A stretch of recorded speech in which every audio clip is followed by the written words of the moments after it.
Today I will be reading the third and final installment of Alice's Adventure in Wonderland, chapters 9 through 12. You can't think how glad I am to see you again, you dear old thing, said the Duchess as she tucked her arm affectionately into Alice's, and they walked off together. Alice was very glad to find her in such a pleasant temper, and thought to herself that perhaps it was only the pepper that had made her so savage when they met in the kitchen. When I'm a duchess, she said to herself, not in a very hopeful tone though, I won't have any pepper in my kitchen at all. Soup does very well without it.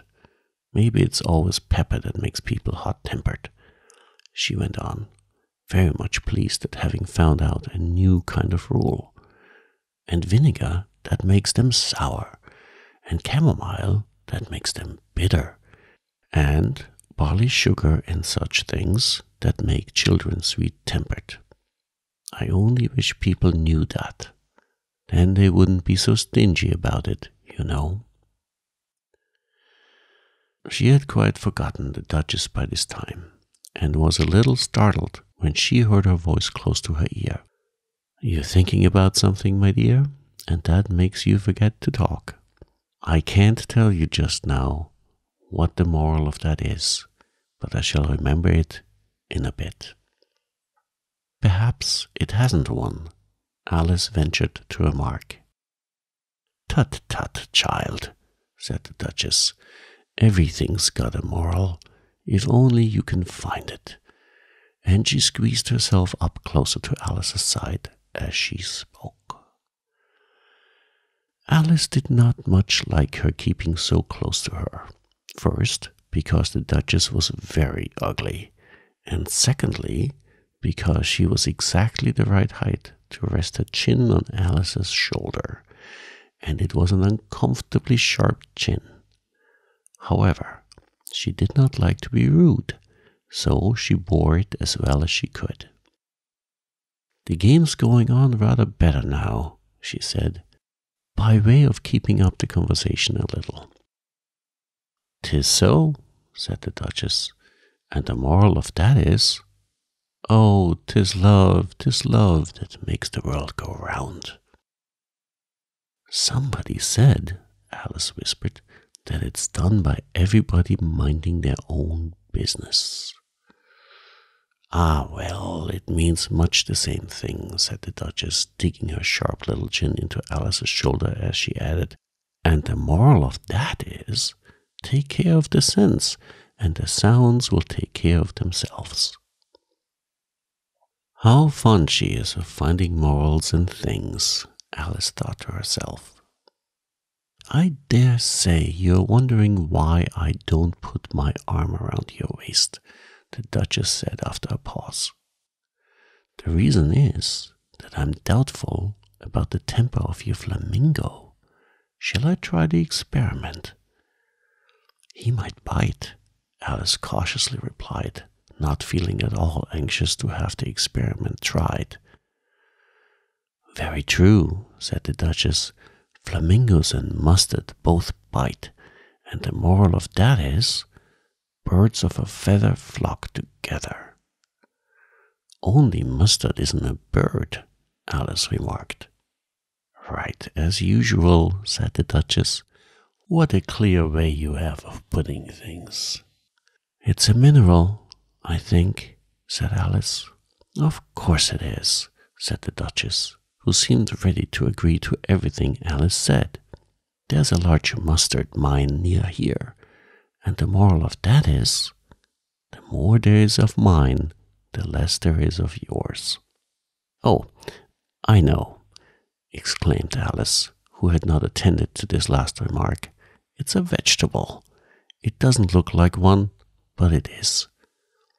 I quite agree with you, said the Duchess, and the moral of that is, be what you would seem to be, or if you'd like it put more simply, never imagine yourself not to be otherwise than what it might appear to others. That what you were or might have been was not otherwise than what you had been would have appeared to them to be otherwise.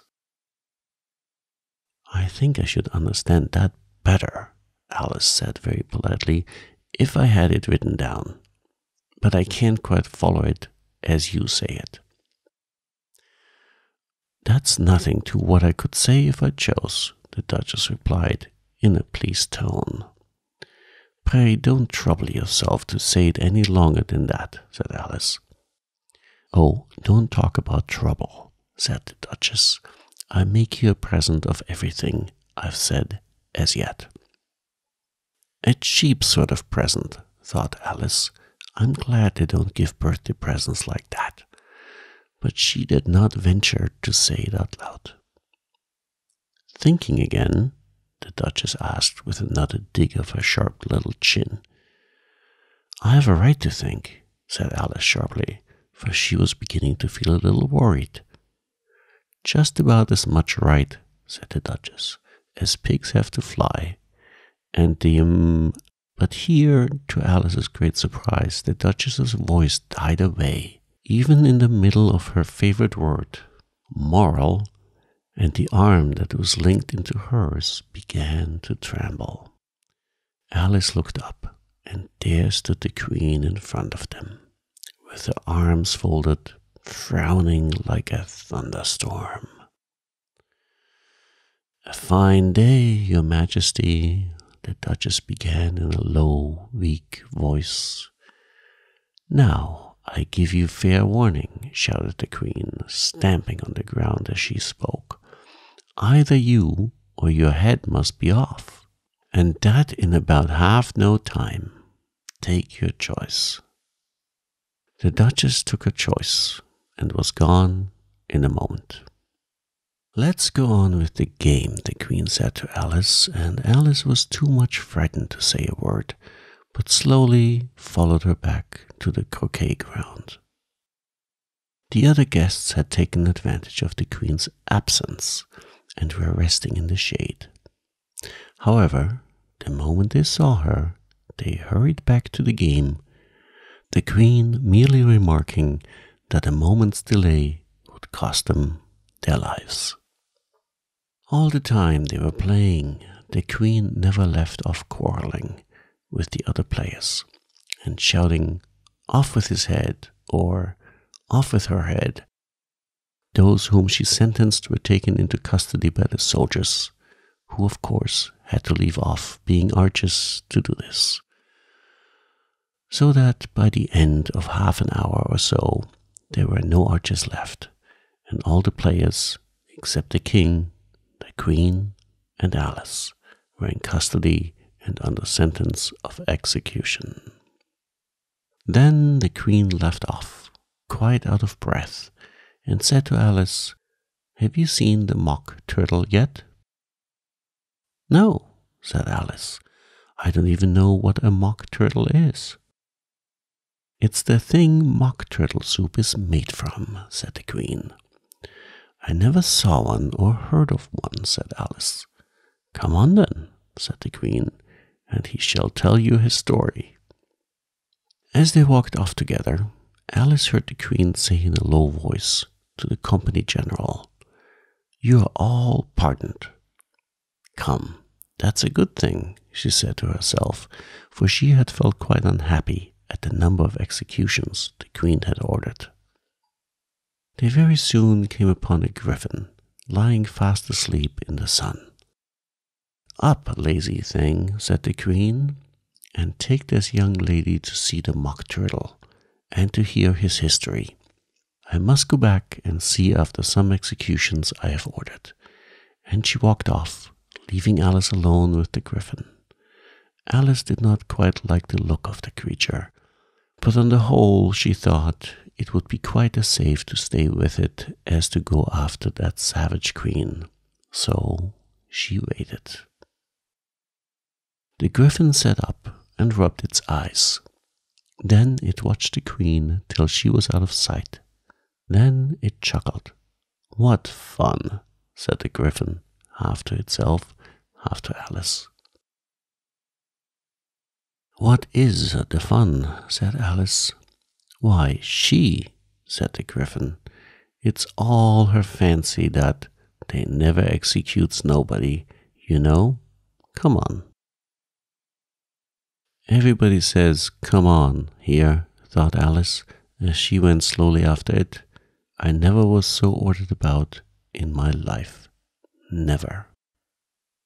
They had not gone far before they saw the Mock Turtle in the distance, sitting sad and lonely on a little ledge of rock, and as they came nearer, Alice could hear him sighing as if his heart would break.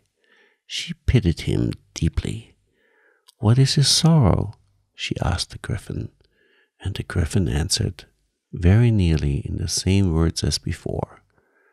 "It's all his fancy that he hasn't got no sorrow, you know. Come on." So they went up to the Mock Turtle, who looked at them with large eyes full of tears, but said nothing. "This here young lady," said the Griffin, "she wants to know your history. She do." "I'll tell her," said the Mock Turtle in a deep, hollow tone. "Sit down, both of you, and don't speak a word till I've finished." So they sat down and nobody spoke for some minutes.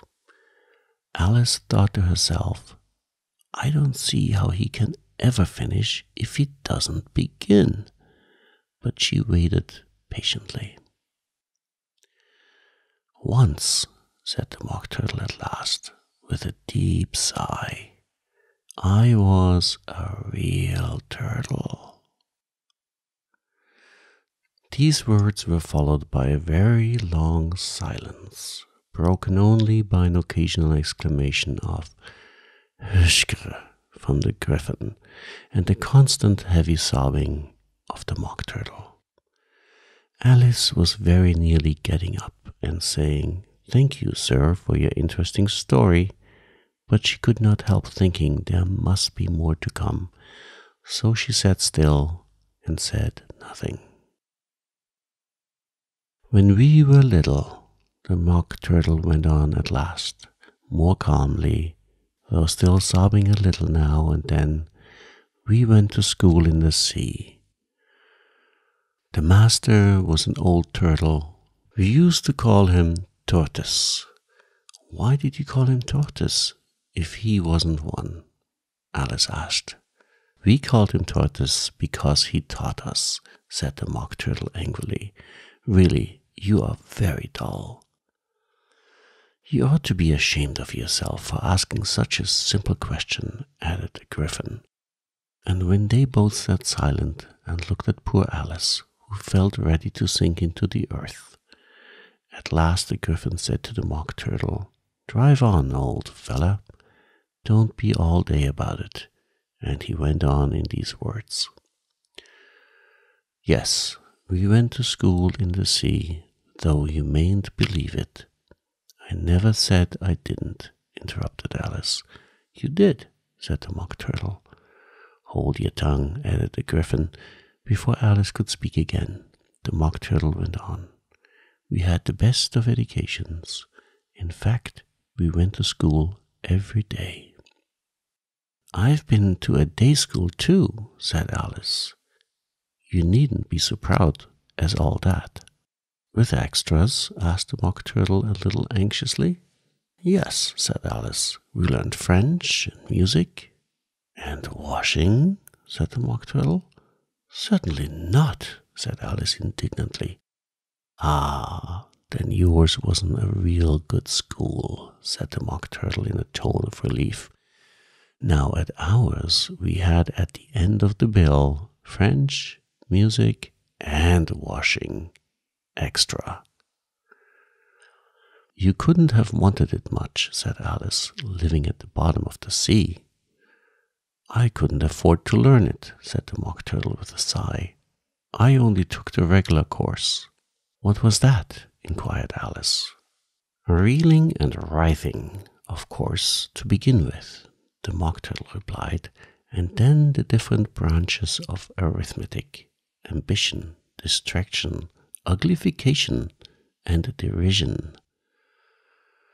I never heard of uglification, Alice ventured to say. What is it?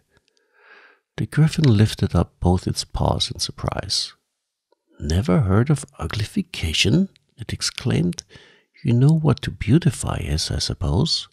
Yes, said Alice thoughtfully. It means to make anything prettier.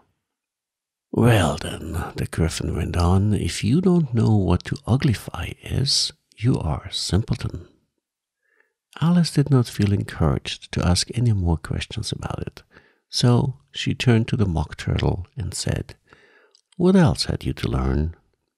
Well, there was mystery, the Mock Turtle replied, counting off the subjects on his flappers. Mystery, ancient and modern, with seaography, then drawling. The drawling master was an old conger eel that used to come once a week. He taught us drawling, stretching, and fainting in coils. What was that like? Said Alice. Well, I can't show it to you myself, the Mock Turtle said. I'm too stiff, and the Griffin never learned it. Hadn't time, said the Griffin. I went to the classical master, though. He was an old crab, he was. I never went to him, the Mock Turtle said with a sigh. He taught laughing and grief, they used to say. So he did, said the Griffin, sighing in his turn, and both creatures hid their faces in their paws. And how many hours a day did you do lessons? Said Alice, in a hurry to change the subject. 10 hours the first day, said the Mock Turtle. 9 the next, and so on. What a curious plan, exclaimed Alice. That's the reason they're called lessons, the Griffin remarked, because they lessen from day to day. This was quite a new idea to Alice, and she thought over it a little before she made her next remark. Then the 11th day must have been a holiday. Of course it was, said the Mock Turtle. And how did you manage on the 12th? Alice went on eagerly. That's enough about lessons, the Griffin interrupted in a very decided tone. Tell us something about the games now. The Mock Turtle sighed deeply and drew the back of one flapper across his eyes. He looked at Alice and tried to speak, but for a minute or two, sobs choked his voice. Same as if he had a bone in his throat, said the Griffin. And it set to work shaking him and punching him in the back. At last, the Mock Turtle recovered his voice, and with tears running down his cheeks, went on again. You may not have lived much under the sea. I haven't, said Alice, and perhaps you were never even introduced to a lobster. Alice began to say, I once tasted but checked herself hastily and said, No, never. So you can have no idea what a delightful thing a lobster quadrille is. No, indeed, said Alice. What sort of a dance is it? Why, said the Griffin, you first form into a line along the seashore. 2 lines, cried the Mock Turtle, seals, turtles, and so on. Then, when you've cleared the jellyfish out of the way. That generally takes some time, interrupted the Griffin. You advance twice, each with a lobster as a partner, cried the Griffin. Of course, the Mock Turtle said. Advance twice, said two partners. Change lobsters and retire in same order, continued the Griffin. Then, you know, the Mock Turtle went on, you throw the lobster, shouted the Griffin with a bound into the air. As far out to sea as you can. Swim after them, screamed the Griffin. Turn a somersault in the sea, cried the Mock Turtle, capering wildly about. Change lobsters again, yelled the Griffin. Back to land again, and that's all the first figure, said the Mock Turtle, suddenly dropping his voice. And the two creatures, who had been jumping about like mad things all this time, sat down again very sadly and quietly and looked at Alice. It must be a very pretty dance, said Alice timidly. Would you like to see a little of it? Said the Mock Turtle. Oh, very much indeed, said Alice. Come, let's try the first figure, said the Mock Turtle to the Griffin. We can do it without lobsters, you know.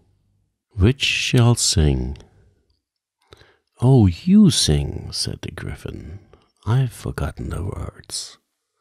So they began solemnly dancing round and round Alice, every now and then treading on her toes when they passed too close and waving their forepaws to mark the time, while the Mock Turtle sang this very slowly and sadly.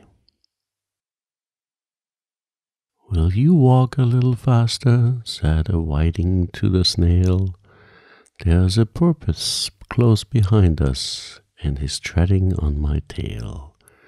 See how eagerly the lobsters and the turtles all advance. They are waiting on the shingle. Will you come and join the dance? Will you? Won't you? Will you? Won't you? Will you join the dance? Will you? Won't you? Will you? Won't you? Won't you join the dance?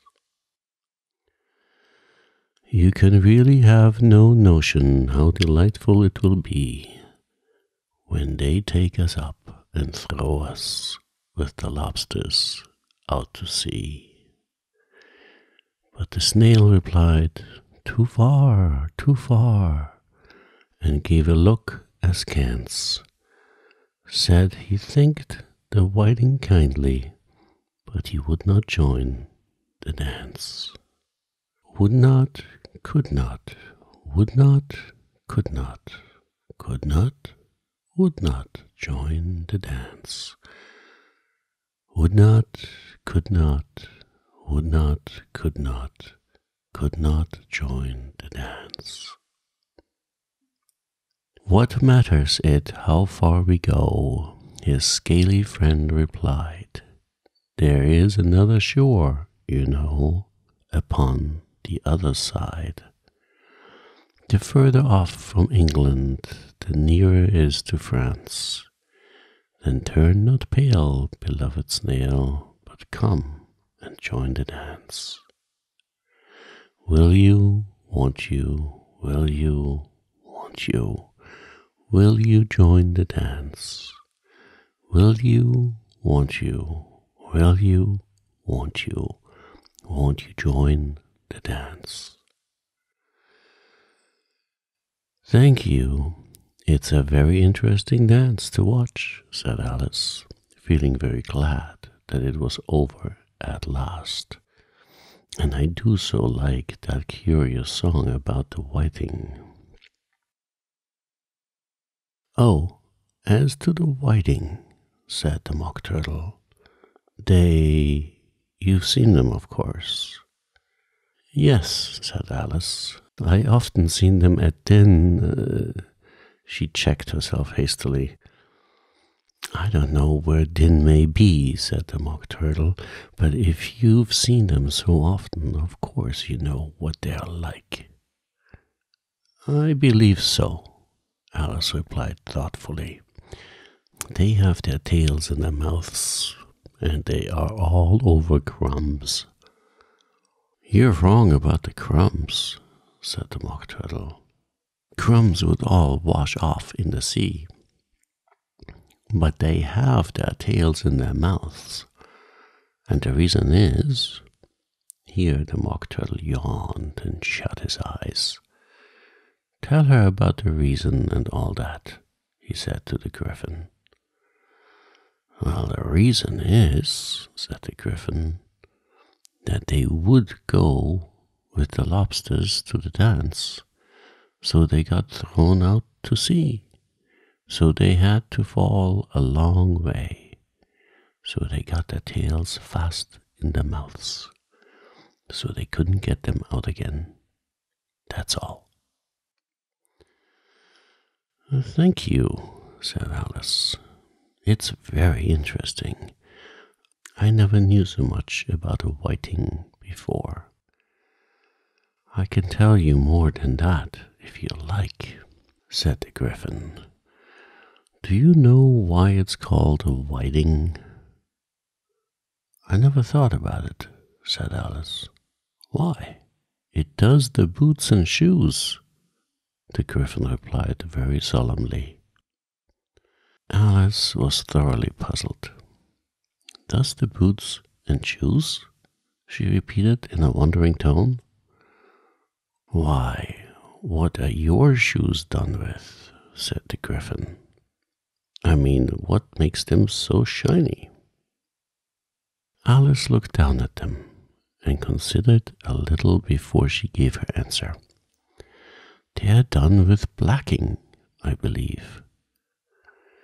Boots and shoes under the sea, the Griffin went on in a deep voice, are done with whiting. Now you know. And what are they made of? Alice asked, in a tone of great curiosity. Soles and eels, of course, the Griffin replied rather impatiently. Any shrimp could have told you that. If I'd been the whiting, said Alice, whose thoughts were still running on the song, I'd have said to the porpoise, keep back, please. We don't want you with us. They were obliged to have him with them, the Mock Turtle said. No wise fish would go anywhere without a porpoise. Wouldn't it really? Said Alice in a tone of great surprise. Of course not, said the Mock Turtle. Why, if a fish came to me and told me he was going a journey, I should say, with what purpose? Don't you mean purpose? Said Alice. I mean what I say, the Mock Turtle replied in an offended tone, and the Griffin added, Come, let's hear some of your adventures. I could tell you my adventures, beginning from this morning, said Alice a little timidly. But it's no use going back to yesterday, because I was a different person then. Explain all that, said the Mock Turtle. No, the adventures first, said the Griffin in an impatient tone. Explanations take such a dreadful time. So Alice began telling them her adventures from the time when she first saw the White Rabbit. She was a little nervous about it, just at first. The two creatures got so close to her, one on each side, and opened their eyes and mouths so very wide. But she gained courage as she went on.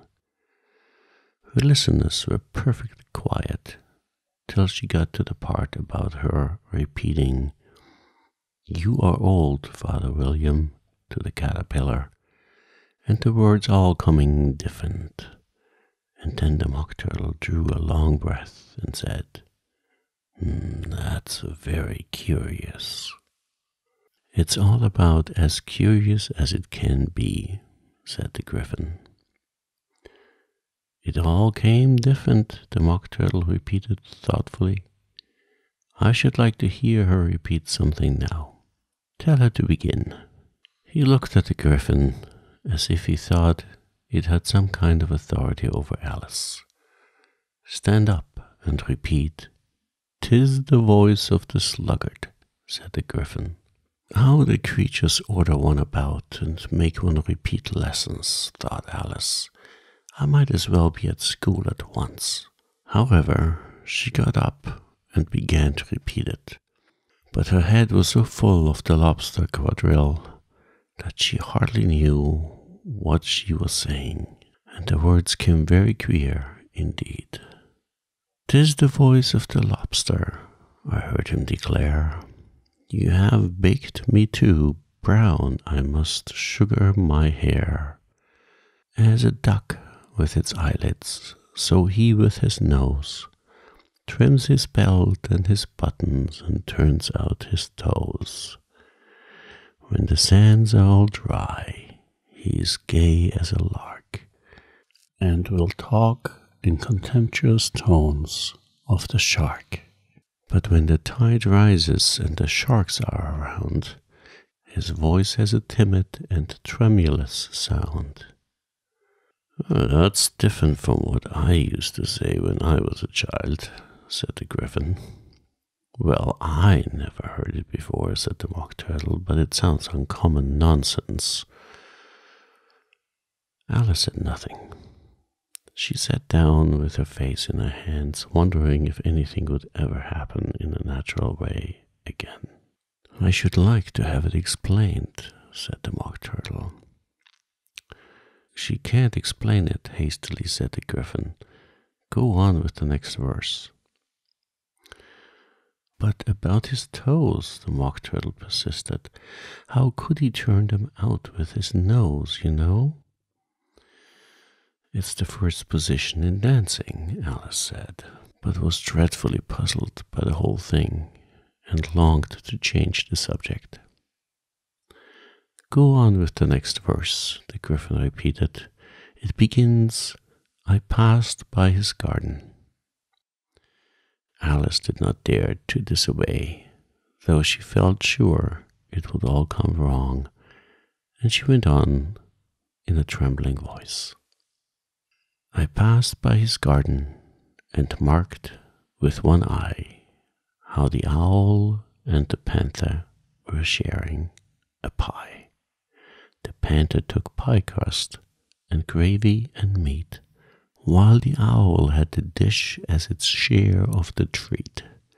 When the pie was all finished, the owl, as a boon, was kindly permitted to pocket the spoon, while the panther received knife and fork with a growl, and concluded the banquet by— "What is the use of repeating all that stuff?" the Mock Turtle interrupted, "if you don't explain it as you go on. It's by far the most confusing thing I ever heard." "Yes, I think you'd better leave off," said the Griffin, and Alice was only too glad to do so. "Shall we try another figure of the lobster quadrille?" the Griffin went on. "Or would you like the Mock Turtle to sing you another song?" "Oh, a song, please, if the Mock Turtle would be so kind," Alice replied, so eagerly that the Griffin said, in a rather offended tone, "No accounting for tastes. Sing her turtle soup, will you, old fella?" The Mock Turtle sighed deeply and began, in a voice choked with sobs, to sing this. "Beautiful soup, so rich and green, waiting in a hot tureen. Who for such dainties would not stoop? Soup of the evening, beautiful soup.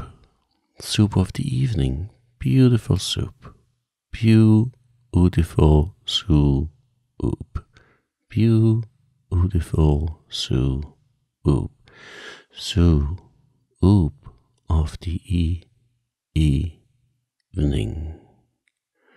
Beautiful, beautiful soup.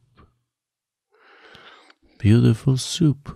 Who cares for fish, game, or any other dish? Who would not give all else for 2 pennyworth only of beautiful soup? Pennyworth only of beautiful soup? Beautiful soup. Beautiful soup. Soup of the evening. Beautiful, beautiful soup. Chorus again, cried the Griffin, and the Mock Turtle had just begun to repeat it when a cry of "The trial's beginning" was heard in the distance. "Come on," cried the Griffin, and taking Alice by the hand, it hurried off without waiting for the end of the song. "What trial is it?" Alice panted as she ran, but the Griffin only answered, "Come on," and ran the faster, while more and more faintly came, carried on the breeze that followed them, the melancholy words, "Soup of the evening, beautiful, beautiful soup." The King and Queen of Hearts were seated on the throne when they arrived, with a great crowd assembled about them, all sorts of little birds and beasts, as well as the whole pack of cards. The knave was standing before them in chains, with the soldier on each side to guard him. And near the king was the White Rabbit, with a trumpet in one hand and a scroll of parchment in the other. In the very middle of the court was a table with a large dish of tarts upon it. They looked so good that it made Alice quite hungry to look at them. "I wish they'd get the trial done," she thought, and had around the refreshments. But there seemed to be no chance of this, so she began looking around her to pass away the time. Alice had never been in a court of justice before, but she had read about them in books, and she was quite pleased to find that she knew the name of nearly everything there. "That's the judge," she said to herself, because of his great wig. The judge, by the way, was the king, and as he wore his crown over the wig, he did not look at all comfortable, and it was certainly not becoming. "And that's the jury box," thought Alice. "And those 12 creatures," she was obliged to say creatures, you see, because some of them were animals and some were birds. "I suppose they are the jurors." She said this last word 2 or 3 times over to herself, being rather proud of it, for she thought, and rightly too, that very few little girls of her age knew the meaning of it all. However, jurymen would have done just as well. The 12 jurors were all writing very busily on slates. "What are they doing?" Alice whispered to the Griffin. "They can't have anything to put down yet before the trial's begun." "They are putting down their names," the Griffin whispered in reply, "for fear they should forget them before the end of the trial." "Stupid things," Alice began in a loud, indignant voice, but she stopped hastily, for the White Rabbit cried out, "Silence in the court!" And the king put on his spectacles and looked anxiously round to see who was talking.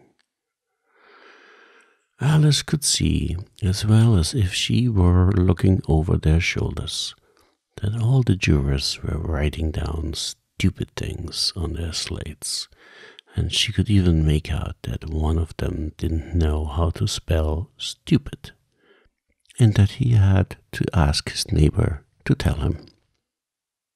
A nice muddle their slates will be in before the trial's over, thought Alice. One of the jurors had a pencil that squeaked. This, of course, Alice could not stand, and she went round to the court and got behind him, and very soon found an opportunity of taking it away. She did it so quickly that the poor little juror, it was Bill, the lizard, could not make out at all what had become of it. So after hunting all about for it, he was obliged to write with one finger for the rest of the day, and this was of very little use, as it left no mark on the slate. "Herald, read the accusation," said the king. On this, the White Rabbit blew 3 blasts on the trumpet, and then unrolled the parchment scroll, and read as follows. "The Queen of Hearts, she made some tarts, all on a summer day. The Knave of Hearts, he stole those tarts, and took them quite away." "Consider your verdict," the king said to the jury. "Not yet, not yet," the rabbit hastily interrupted. "There's a great deal to come before that." "Call the first witness," said the king, and the rabbit blew 3 blasts on the trumpet and called out, "First witness!" The first witness was the Hatter. He came in with a teacup in one hand and a piece of bread and butter in the other. "I beg pardon, Your Majesty," he began, "for bringing these in, but I hadn't quite finished my tea when I was sent for." "You ought to have finished," said the king. "When did you begin?" The Hatter looked at the March Hare, who had followed him into the court, arm in arm with the Dormouse. 14th of March, I think it was," he said. 15th, said the March Hare. 16th, said the Dormouse. "Write that down," the king said to the jury, and the jury eagerly wrote down all 3 dates on their slates, and then added them up and reduced the answer by shillings and pence. "Take off your hat," the king said to the Hatter. "It isn't mine," said the Hatter. "Stolen!" the king exclaimed, turning to the jury, who instantly made a memorandum of the fact. "I keep them to sell," the Hatter added as an explanation. "I've none of my own. I'm a Hatter." Here the queen put on her spectacles and began staring hard at the Hatter, who turned pale and fidgeted. "Give your evidence," said the king, "and don't be nervous, or I'll have you executed on the spot." This did not seem to encourage the witness at all. He kept shifting from one foot to another, looking uneasy at the queen, and in his confusion he bit a large piece out of his teacup instead of the bread and butter. Just at this moment, Alice felt a very curious sensation, which puzzled her a good deal until she made out what it was. She was beginning to grow larger again, and she thought at first she would get up and leave the court, but on second thoughts she decided to remain where she was as long as there was room for her. "I wish you wouldn't squeeze so," said the Dormouse, who was sitting next to her. "I can hardly breathe." "I can't help it," said Alice very meekly. "I'm growing." "You've no right to grow here," said the Dormouse. "Don't talk nonsense," said Alice more boldly. "You know you're growing too." "Yes, but I grow at a reasonable pace," said the Dormouse, not in that ridiculous fashion. And he got up very sulkily and crossed over to the other side of the court. At this time the Queen had never left off staring at the Hatter, and just as the Dormouse crossed the court, she said to one of the officers of the court, "Bring me the list of the singers in the last concert, on which the wretched Hatter trampled so that he shook off both his shoes." "Give your evidence," the King repeated angrily, "or I'll have you executed, whether you're nervous or not."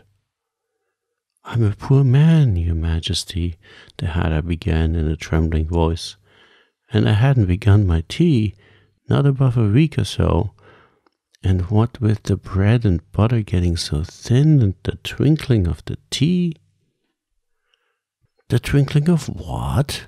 said the King. "It began with the tea," the Hatter replied. "Of course, twinkling begins with a T," said the King sharply. "Do you take me for a dunce? Go on." "I'm a poor man," the Hatter went on, "and most things twinkle after that. Only the March Hare said—" "I didn't," the March Hare interrupted in a great hurry. "You did," said the Hatter. "I deny it," said the March Hare. "He denies it," said the King. "Leave out that part." "Well, at any rate," the Dormouse said, the Hatter went on, looking anxiously round to see if he would deny it too, but the Dormouse denied nothing, being fast asleep. "After that," continued the Hatter, "I cut some more bread and butter." "But what did the Dormouse say?" one of the jury asked. "That I can't remember," said the Hatter. "You must remember," remarked the King, "or I'll have you executed." The miserable Hatter dropped his teacup and bread and butter and went down on one knee. "I'm a poor man, your Majesty," he began. "You're a very poor speaker," said the King. Here one of the guinea pigs cheered and was immediately suppressed by the officers of the court. As that is rather a hard word, I will just explain to you how it was done. They had a large canvas bag, which tied up at the mouth with strings. Into this they slipped the guinea pig head first and then sat upon it. "I'm glad I've seen that done," said Alice. "I've so often read in the newspaper at the end of the trials. There was some attempt at applause, which was immediately suppressed by the officers of the court, and I never understood what it meant till now." "If that's all you know about, you may stand down," continued the King. "I can't go no lower," said the Hatter. "I'm on the floor as it is." "Then you may sit down," the King replied. Here the other guinea pig cheered and was suppressed. "Come, that finishes the guinea pigs," thought Alice. "Now we shall get on better." "I'd rather finish my tea," said the Hatter, with an anxious look at the Queen, who was reading the list of singers. "You may go," said the King, and the Hatter hurriedly left the court without even waiting to put his shoes on. "And just take his head off outside," the Queen added to one of the officers, but the Hatter was out of sight before the officer could get to the door. "Call the next witness," said the King. The next witness was the Duchess's cook. She carried the pepper box in her hand, and Alice guessed who it was, even before she got into the court, by the way of people near the door began sneezing all at once. "Give your evidence," said the King. "Shan't," said the cook. The king looked anxiously at the White Rabbit, who said in a low voice, "Your Majesty must cross-examine this witness." "Well, if I must, I must," the king said with a melancholy air, and after folding his arms and frowning at the cook till his eyes were nearly out of sight, he said in a deep voice, "What are tarts made of?" "Pepper mostly," said the cook. "Treacle," said a sleepy voice behind her. "Collar that dormouse," the queen shrieked out. "Behead the dormouse. Turn that dormouse out of court. Suppress him. Pinch him off with his whiskers." For some minutes the whole court was in confusion, getting the dormouse turned out, and by the time they had settled down again, the cook had disappeared. "Never mind," said the king, with an air of great relief. "Call the next witness." And he added in an undertone to the queen, "Really, my dear, you must cross-examine the next witness. It quite makes my forehead ache." Alice watched the White Rabbit as he fumbled over the list, feeling very curious to see what the next witness would be like. "For they haven't got much evidence yet," she said to herself. Imagine her surprise when the White Rabbit read out, at the top of his shrill little voice, the name Alice. "Here!" cried Alice, quite forgetting, in the flurry of the moment, how large she had grown in the last few minutes, and she jumped up in such a hurry that she tipped over the jury box with the edge of her skirt, upsetting all the jurymen onto the heads of the crowd below, and there they lay sprawling about, reminding her very much of a globe of goldfish she had accidentally upset the week before. "Oh, I beg your pardon," she exclaimed in a tone of great dismay, and began picking them up again as quickly as she could, for the accident of the goldfish kept running in her head, and she had a very vague sort of idea that they must be collected at once and put back into the jury box, or they would die. "The trial cannot proceed," said the king in a very grave voice, "until all the jurymen are back in their proper places. All," he repeated with great emphasis, looking hard at Alice as he said so. Alice looked at the jury box and saw that, in her haste, she had put the lizard in head downwards, and the poor little thing was waving its tail about in a melancholic way, being quite unable to move. She soon got it out again, and put it right. "Not that it signifies much," she said to herself. "I should think it would be quite as much use in the trial one way up as the other."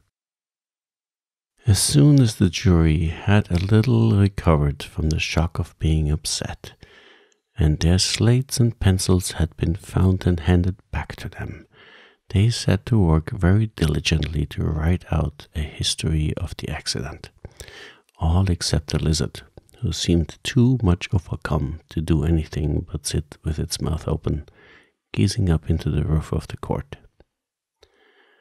"What do you know about this business?" the king said to Alice. "Nothing," said Alice. "Nothing whatever?" persisted the king. "Nothing whatever," said Alice.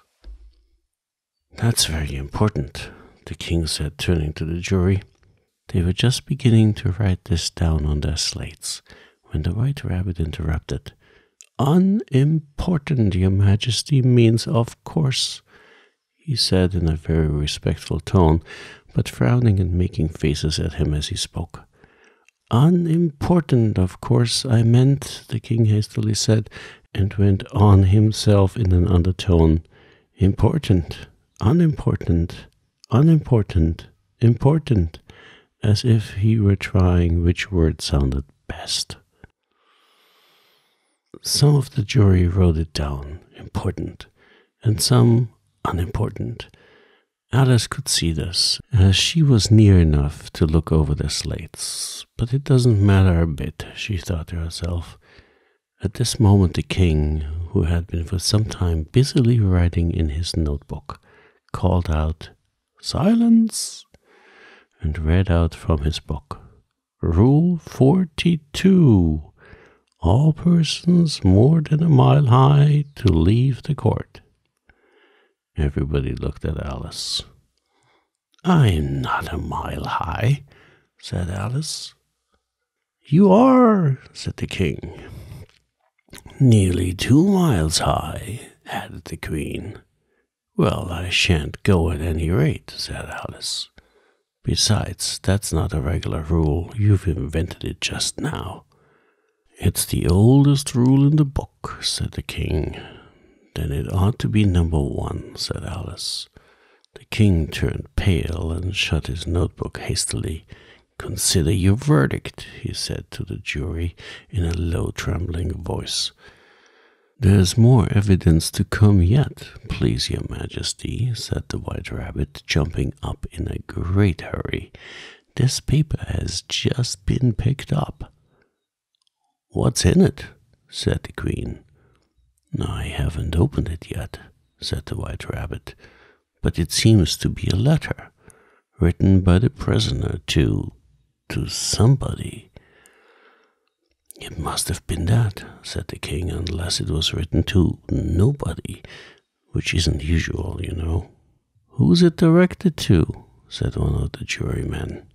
"It isn't directed at all," said the White Rabbit. "In fact, there's nothing written on the outside."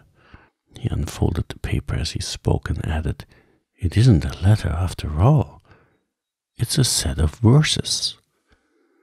"Are they in the prisoner's handwriting?"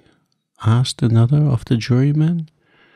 "No, they're not," said the White Rabbit, "and that's the queer thing about it." The jury all looked puzzled. "He must have imitated somebody else's hand," said the king. The jury all brightened up again. "Please, your majesty," said the knave, "I didn't write it, and they can't prove that I did.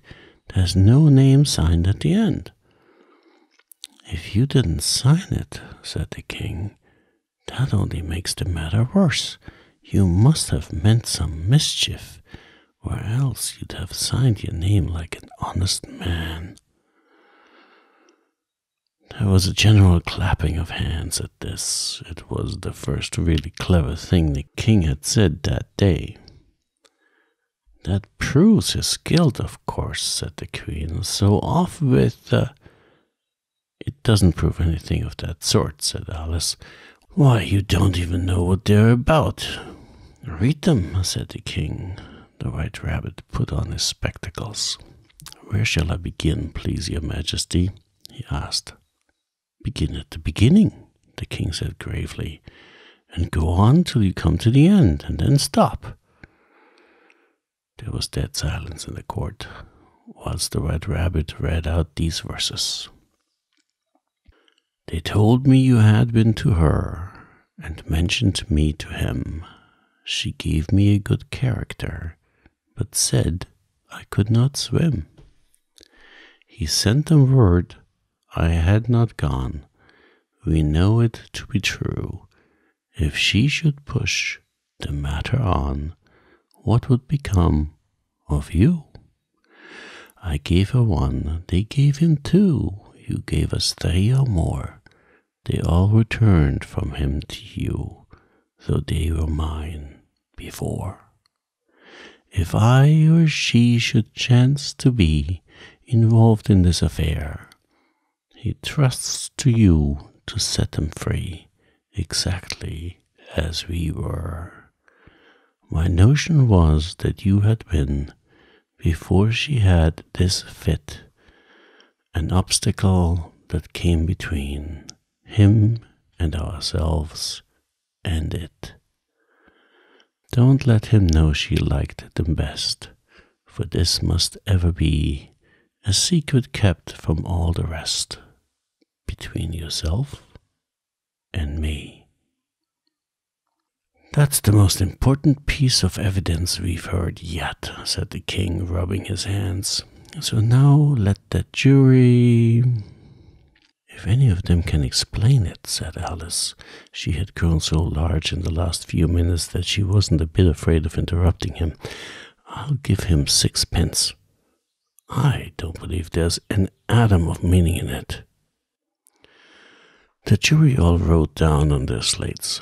She doesn't believe there's an atom of meaning in it. But none of them attempted to explain the paper. If there's no meaning in it, said the king, that saves a world of trouble, you know, as we needn't try to find any. And yet, I don't know, he went on, spreading out the verses on his knee and looking at them with one eye. I seem to see some meaning in them after all. Said I could not swim. You can't swim, can you? He added, turning to the knave. The knave shook his head sadly. Do I look like it? He said, which he certainly did not, being made entirely of cardboard. All right, so far, said the king as he went on muttering over the verses to himself. We know it to be true. That's the jury, of course. If she should push the matter on, that must be the queen. What would become of you? What indeed? I gave her 1, they gave him 2. Why, that must be what he did with the tarts, you know. But it goes on. They all returned from him to you, said Alice. Why, there they are, said the king triumphantly, pointing at the tarts on the table. Nothing can be clearer than that. And then again, before she had this fit, you never had fits, my dear, I think, he said to the queen. Never, said the queen, furiously throwing an inkstand at the lizard as she spoke. The unfortunate little Bill had left off writing on his slate with one finger, as he found it made no mark, but he now hastily began again, using the ink that was trickling down his face as long as it lasted. Then the words don't fit you, said the king, looking around the court with a smile. There was a dead silence. It's a pun, the king added in an angry tone, and everybody laughed. Let the jury consider the verdict, the king said for about the 20th time that day. No, no, said the queen. Sentence first, verdict afterwards. Stuff and nonsense, said Alice loudly. The idea of having the sentence first. Hold your tongue, said the queen, turning purple. I won't, said Alice. Off with her head, the queen shouted at the top of her voice. Nobody moved. Who cares for you, said Alice. She had grown to her full size by this time. You're nothing but a pack of cards. At this, the whole pack rose up into the air and came flying down upon her. She gave a little scream, half of fright and half of anger, and tried to beat them off, and found herself lying on the back, with her head in the lap of her sister, who was gently brushing away some dead leaves that had fluttered down from the trees upon her face. Wake up, Alice, dear, said her sister. Why, what a long sleep you've had. Oh, I've had such a curious dream, said Alice, and she told her sister, as well as she could remember them, all these strange adventures of hers that you have just been reading about.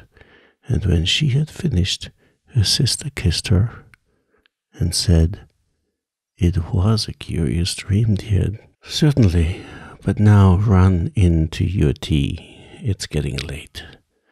So Alice got up and ran off, thinking while she ran, as well as she might, what a wonderful dream it had been. But her sister sat still, just as she had left her, leaning her head, watching the setting sun and thinking of little Alice and all of the wonderful adventures, till she too began dreaming after a fashion, and this was her dream. First she dreamt of little Alice herself, and once again the tiny hands were clasped upon her knee, and the bright, eager eyes were looking up into hers. She could hear the very tones of her voice, and see that queer little toss of her head to keep back the wandering hair that would always get in her eyes. And still, as she listened, or seemed to listen, the whole place around her became alive with the strange creatures of her little sister's dream. The long grass rustled at her feet as the white rabbit hurried by. The frightened mouse splashed his way through the neighboring pool. She could hear the rattle of the teacups as the March Hare and his friends shared the never-ending meal, and the shrill voice of the Queen ordering off her unfortunate guests to execution. Once more the big baby was sneezing on the Duchess's knee while plates and dishes crashed around it. Once more the shriek of the griffin, the squeaking of the lizard's slate pencil, and the choking of the suppressed guinea pigs filled the air, mixed up with the distant sobs of the miserable mock turtle. So she sat on with closed eyes, and half believed herself in Wonderland, though she knew she had but to open them again and all would change to dull reality. The grass would be only rustling in the wind, and the pool rippling to the waving of the reeds. The rattling teacups would change to the tinkling sheep bells, and the Queen's shrill cries to the voice of the shepherd boy, and the sneeze of the baby, the shriek of the griffin, and all the other queer noises would change, she knew, to the confused clamor of the busy farmyard, while the lowing of the cattle in the distance would take the place of the mock turtle's heavy sobs. Lastly, she pictured to herself how this same little sister of hers would, in the aftertime, be herself a grown woman, and how she would keep, through all her ripe years, the simple and loving heart of her childhood, and how she would gather about her other little children, and make their eyes bright and eager with many a strange tale, perhaps even with the dream of Wonderland of long ago, and how she would feel with all their simple sorrows, and find a pleasure in all their simple joys, remembering her own child life and the happy summer days.